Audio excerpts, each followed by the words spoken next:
말씀을 들어보도록 하겠습니다. 오늘 말씀은 요한계시록 3장 1절에서 6절 말씀입니다. 사대교회의 사자에게 편지하라. 하나님의 일곱 영과 일곱 뼈를 가진 이가 이르시되, 내가 네 행위를 아노니 네가 살았다 하는 이름은 가졌으나 죽은 자로다. 너는 일깨어 그 남은 바 죽게 된 것을 굳건하게 하라. 내 하나님 앞에 내 행위에 온전한 것을 찾지 못하였노니, 그러므로 네가 어떻게 받았으며 어떻게 들었는지 생각하고 지켜 회개하라. 만일 일깨지 아니하면 내가 도둑같이 이르리니 어느 때에 네게 이르는지 네가 알지 못하리라.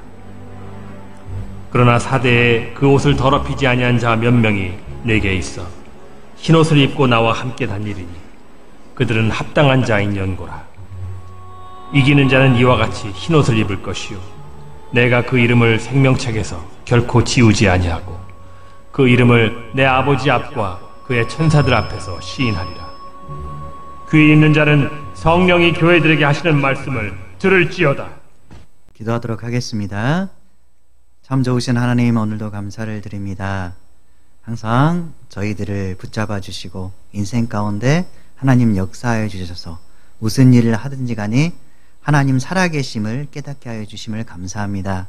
예배드리는 자리에 늘 하나님께 영광 돌리기를 원하고 하나님께서 저희들의 존귀와 영광을 받아 주시옵소서. 하나님을 사랑하며 살아계신 예수님의 이름으로 기도드렸습니다. 아멘. 여러분 잘 지내고 계시죠? 항상 마음속에 예수님이 내 안에 살아계시다는 것을 늘 생각하며 사시기 바랍니다. 여러분들 그 삶을 살다 보면 신뢰라는 단어가 있어요. 영어로 하면 trust인데, 여러분이 정말로 신뢰하는 사람은 어떤 유형의 사람인가요? 제가 객관식을 한번 내볼게요. 첫 번째, 착하게 생긴 사람. 두 번째, 말이 논리적이고 설득력 있는 사람. 세 번째, 교회에 다니는 사람. 네 번째, 말과 행동이 일치하는 사람. 이 네 가지 중 누구를 가장 여러분이 신뢰한다고 볼 수 있을까요? 교회에 다니니까 당연히 3번, 교회에 다닌 사람, 이렇게 생각할 수 있는데, 대부분의 사람들은 말과 행동이 일치하는 사람, 이 사람을 신뢰한다고 합니다. 하나님이 여러분을 딱 보신다면, 참 너는 신뢰할 만해. 그래, 너는 나를 잘 따랐은즉 내가 너에게 무슨 일이든 다 맡길게. 이런 말을 하실까요? 아니면 너는 믿을 수가 없어. 그래서 너는 내 행하는 일에서 제외시킬 거야. 라는 말을 하실 건가요? 여러분 한번 생각해 보시기 바랍니다. 하나님이 만약 저울을 가져와서, 믿음의 저울을 가져와서 딱 올라가라고 합니다. 그럼 여러분이 딱 올라갔는데 믿음의 저울을 딱 달아봤는데 미달인 경우는 어떨까요? 아니면 믿음의 저울에 합격이면 어떨까요? 여러분들 생각해 보시기 바랍니다. 나는 미달된 사람인가? 믿음의 저울에 합격된 사람인가? 한번 생각해 보시기 바랍니다. 그래서 우리가 삶을 살아가는 데 있어서 항상 내가 믿음의 저울에 반드시 충족된 사람을 살아야 되겠다라는 그런 생각을 가져야 되는데, 어떻게 하면 이런 믿음의 저울에 충족된 그런 삶을 살 수 있을까? 오늘 말씀을 통해서 살펴보도록 하겠습니다. 오늘 말씀은 사대 교회에 대해서 나옵니다. 사대라는 도시가 있는데, 이 도시는 경제적으로 아주 부유하고 사치스러운 그런 도시였습니다.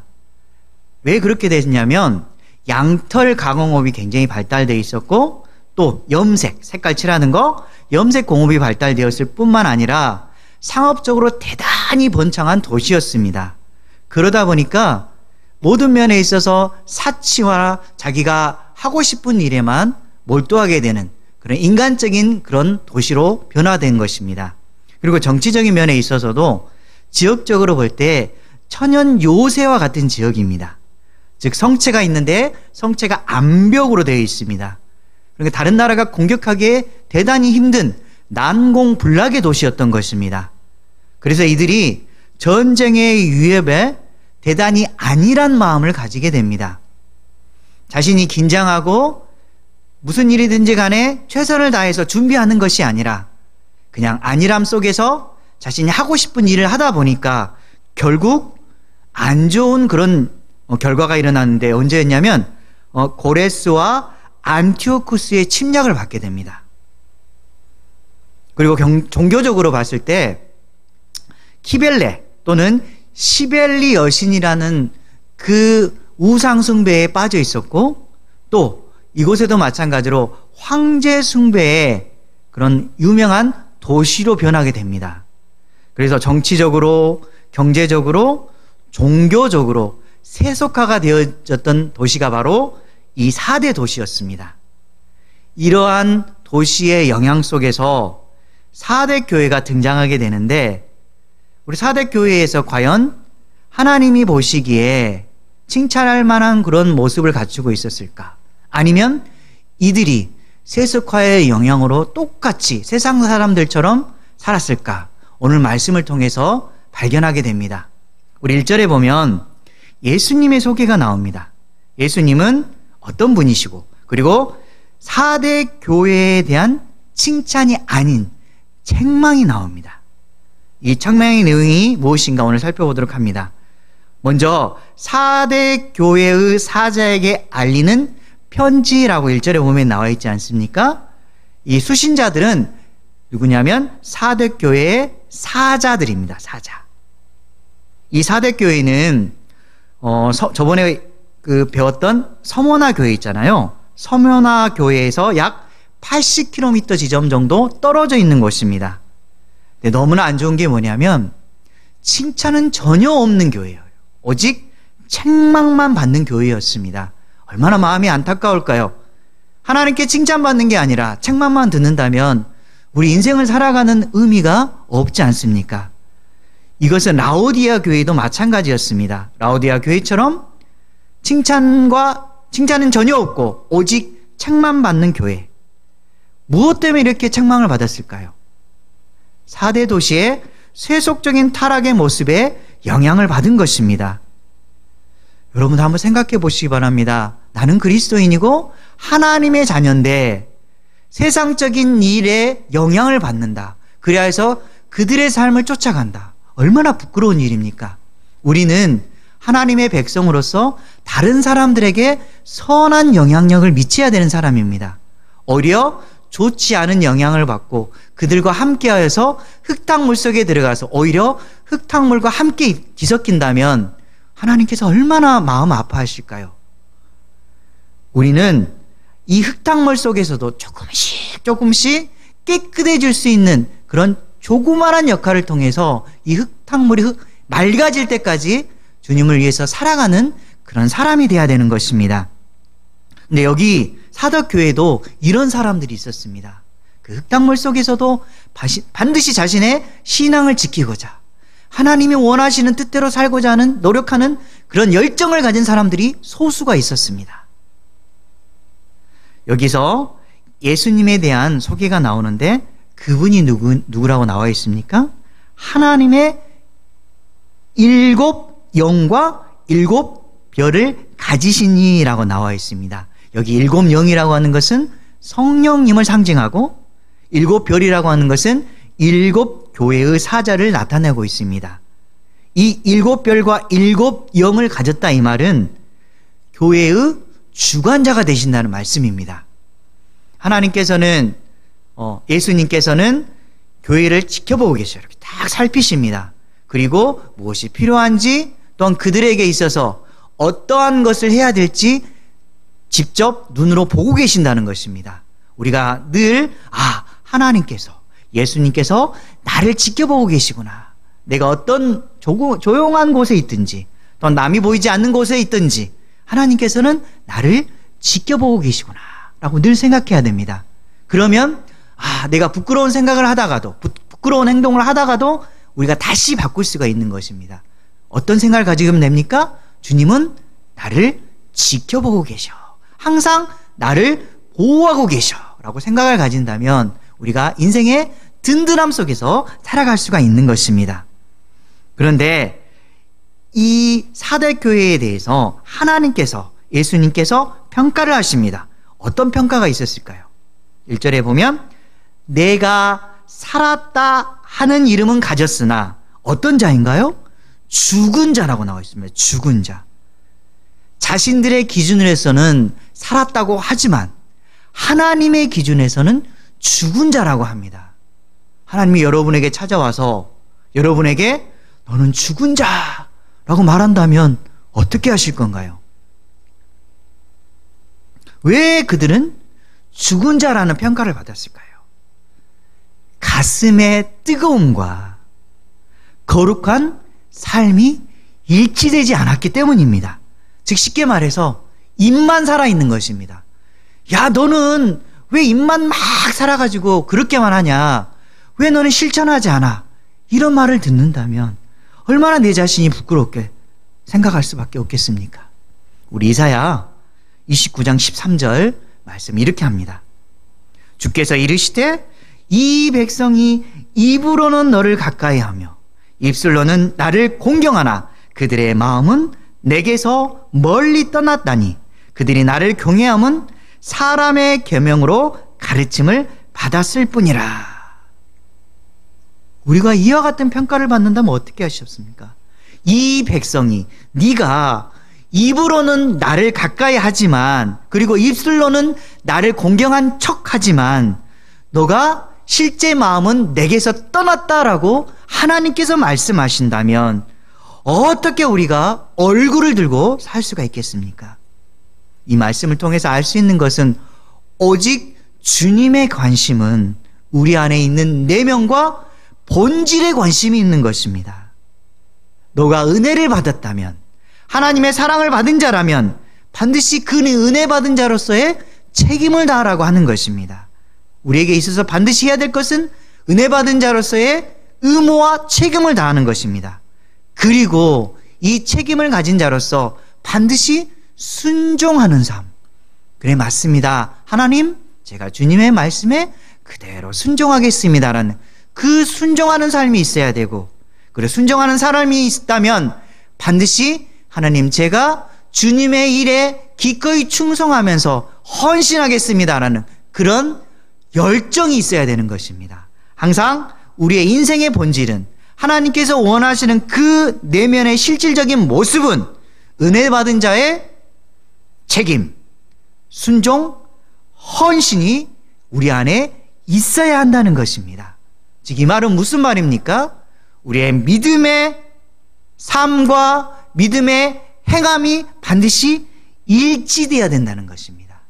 그래야 해서 우리는 신앙의 본질, 나는 본질로 돌아가야 되겠다, 이 본질을 반드시 지켜야 되겠다라는 그러한 믿음의 확고한 결단이 있어야 되는 것입니다. 우리 2절 말씀에 보면 교회에 대한 책망하는 부분과 생명력 회복을 위한 예수님의 명령 두 가지가 나옵니다.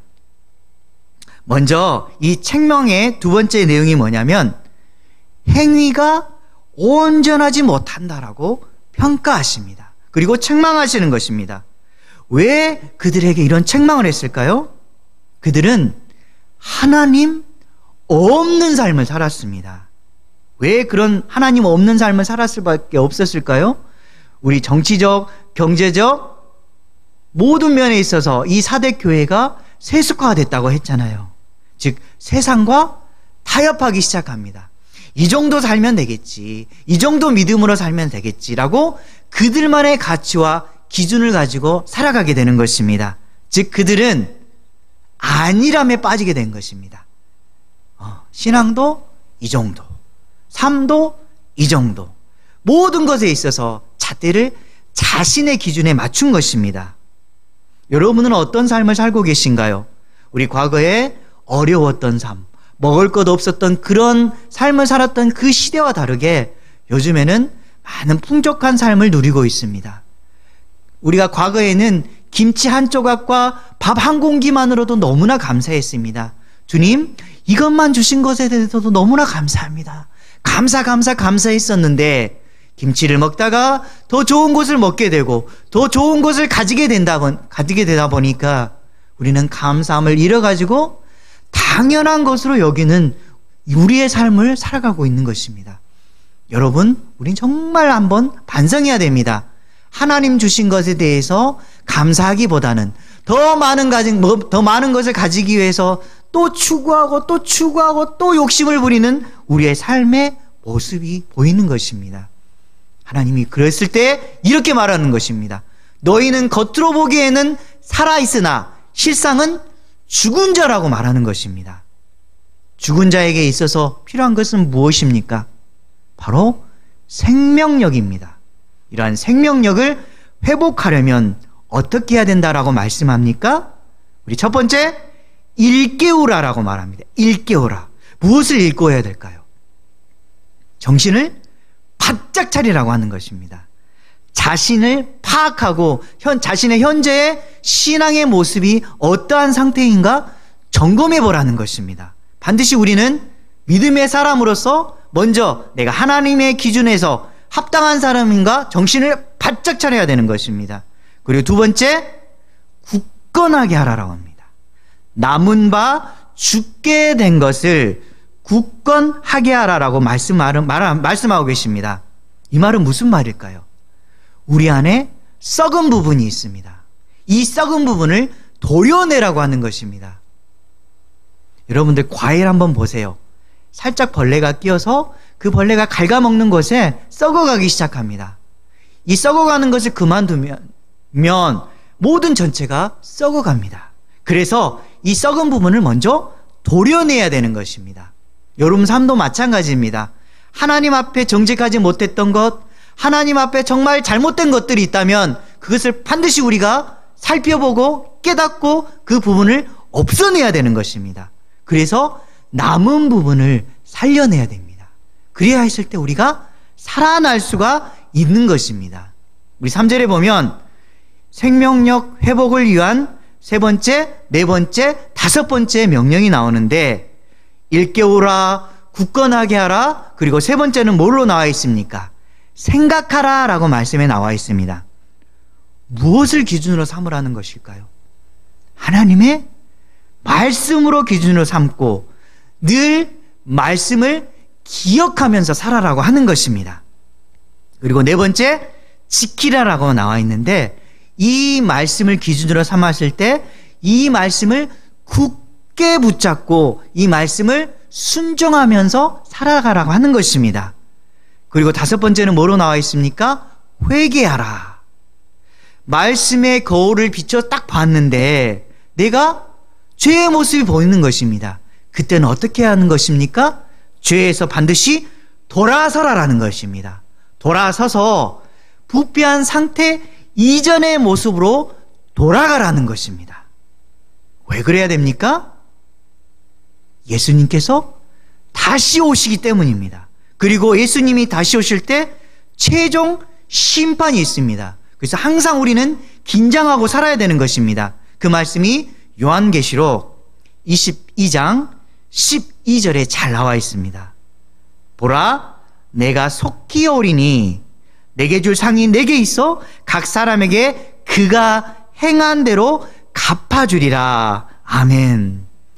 예수님께서는 속히 오신다고 했습니다. 반드시 오신다고 했습니다.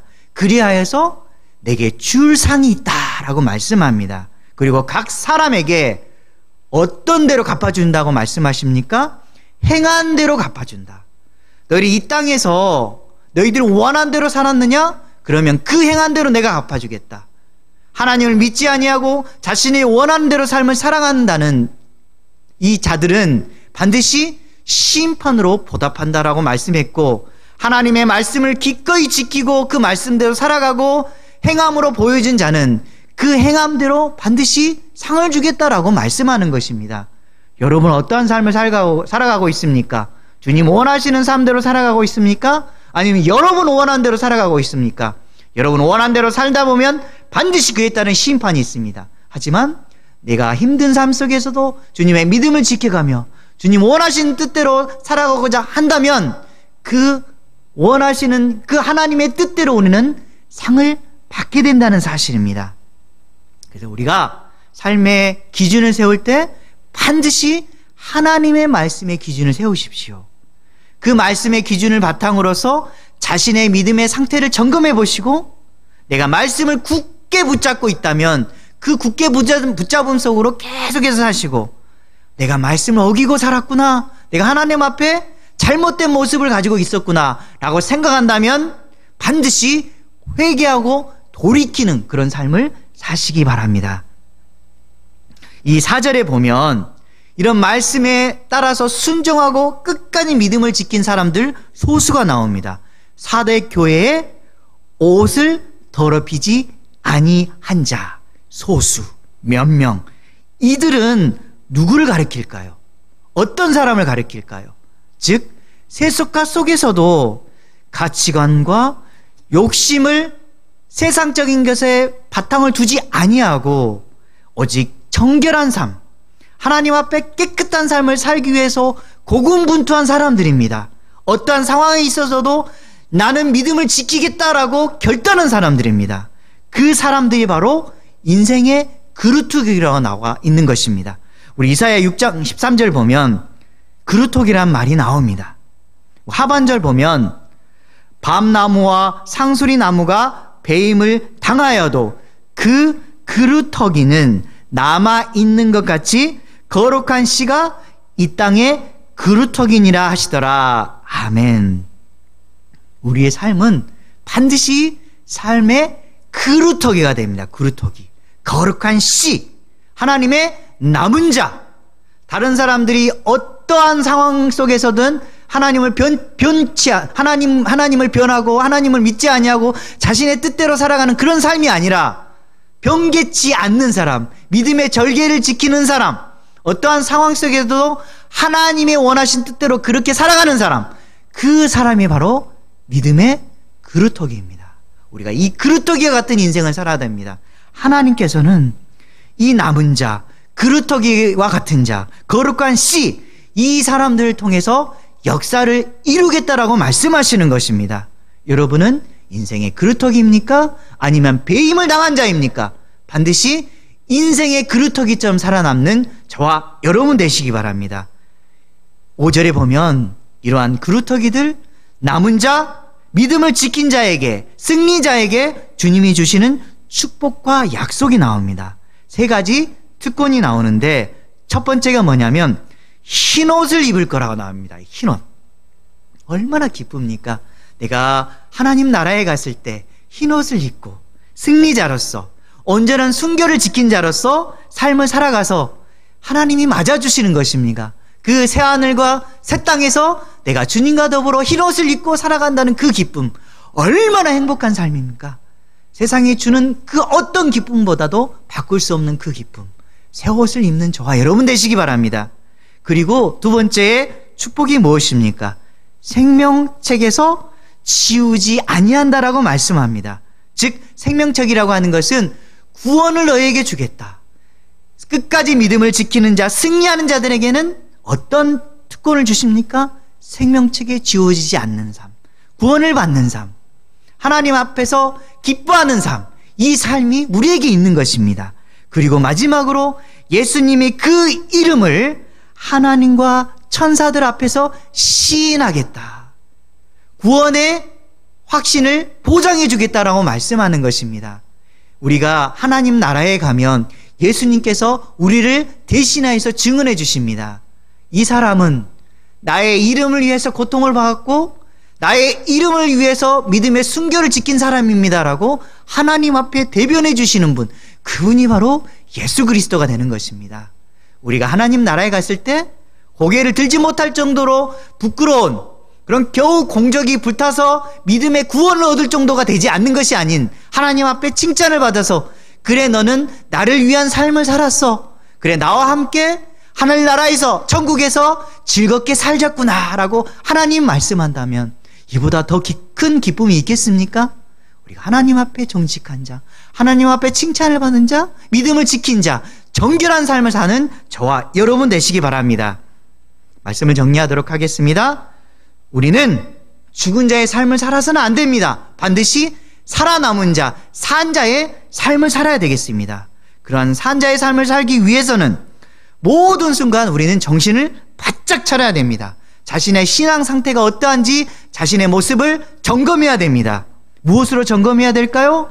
하나님의 말씀으로 거울 앞에 서서 자신을 비춰보시기 바랍니다. 하나님 앞에 내가 정말 깨끗한 삶을 살고 있는가, 아니면 부끄러운 삶을 살고 있는가, 이 말씀의 잣대를 가지고 여러분 바라보시기 바랍니다. 그리고 말씀의 잣대를 보았을 때 내가 하나님 앞에 죄의 모습이 드러나면 반드시 회개하시기 바랍니다. 회개하시기 바랍니다. 죄를 끊으려고 하고 과감하게 행동하시기 바랍니다. 그래, 나는 이제 이후로부터는 이 죄된 삶에서 살지 않겠어. 이 더러운 것은 다시는 내가 하지 않겠어라는 그런 결단을 하시기 바랍니다. 그리고 믿음의 정결을 지키며 말씀대로 산 사람은 반드시 이 말씀을 굳게 붙잡고 끝까지 지키며 사는 저와 여러분 되시기 바랍니다. 그리하였을 때 우리는 흰옷을 입은 자, 생명책에 당당하게 기록된 자의 영광과 축복을 받는 저와 여러분 되시기를 주님의 이름으로 간절히 소망합니다. 기도하겠습니다. 하나님, 사대 교회의 성도들처럼 실상은 죽은 자처럼 삶을 살지 않기를 바랍니다. 살아있는 자, 하나님 앞에 깨끗한 삶을 사는 자, 구별된 삶을 사는 자, 여호와 앞에 정직된 삶을 사는 자, 우리 될 수 있도록 도와주시옵소서. 항상 말씀의 기준을 바탕으로 하나님 원하신 뜻대로 살아가는 저희들 되기를 바라오며 살아계신 예수님의 이름으로 기도드렸습니다. 아멘.